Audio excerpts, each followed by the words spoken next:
Okay, we're getting ready to reupholster the seat from our 53 Chevy pickup.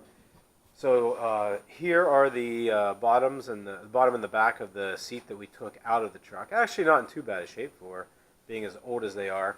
Obviously where the driver sat, you can see it's pretty well ripped apart. So you have a lot of the old material here, some of the original padding, and the burlap that's underneath of it.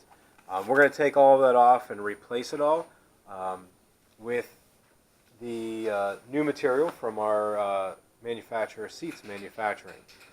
These are all upholstery kits. They're not just seat covers, so they are made to order, and they do fit exactly on each seat. They're custom made for each seat, and you'll see as we go through the process how that goes and what it looks like. So you can see the original seat cover has all the little hog rings along it. We're going to take all of those off. The new seat covers do come with hog rings and hog ring pliers. So that's what's in the bag here. When you open it up, it comes with a set of instructions and then hog rings and the hog ring pliers. So it does give you the instructions on how to go through and install it. We're going to go through that, and like I said, we're going to take all this stuff off and start putting the new cover onto the old frame. Just wanted to show everyone the backs of the frames. They're actually, like I said, in pretty good condition. So this is what we have to start with. Over in this box, we have some of the backing material, which is just carpet. So nothing too fancy about that, but it is available through our website and through Seats Manufacturing. And then the foam, the backer foam. So this is a 1-inch, like higher density foam. We're going to use that to replace the burlap and to cover up the springs. And then in our other box here is our seat cover. I'm going to take this out, if I can get it out of here.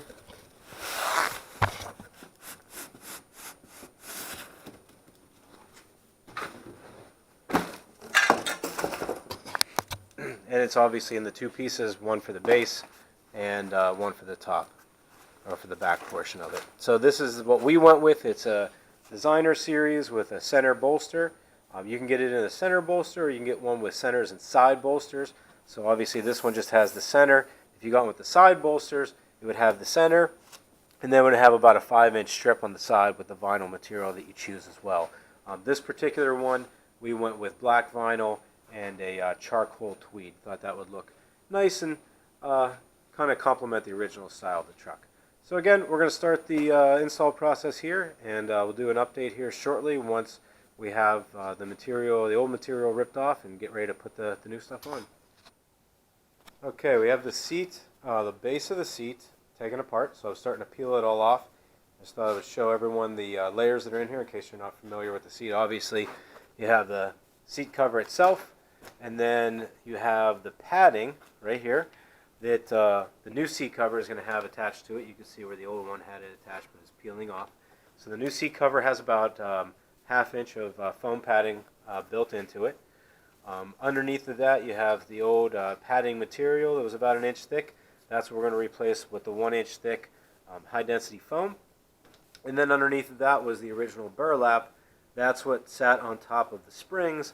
We're going to replace that with a layer of thin carpeting. So that's what we have in the original seat, and like I said, that's what we're going to be replacing it with the new seat cover. So here is the finished seat cover. Obviously it's not all completely in the frame, we just kind of set it in here, but this shows you what it looks like. So we did black vinyl and a charcoal tweed with just the center bolster. We didn't do the side bolsters on this particular one. So that's how it fits. We did replace the underlayment, so we took out the original burlap and foam, or burlap and other material that was in there, and replaced it with a carpeting, like an indoor-outdoor carpeting, as our base layer, and then 1-inch high-density foam. So we did that on the base and on the back. Here's how the back turned out. Same thing, center bolster, and then I'll flip it over so you can see. So we could see the hog rings underneath. So again, this one for the back, the material was a little bit longer, so we went down to the first set of springs and hog ringed it all the way around, so you can see what that looks like. And did the same thing on the base, and that was it. If you look closely, you can see up in here the bottom of the carpeting that we used. Again, that's where the burlap would have been, and then on the other side of that is the 1-inch high-density foam. And that's it. We'll be putting this in shortly and then getting it into the truck.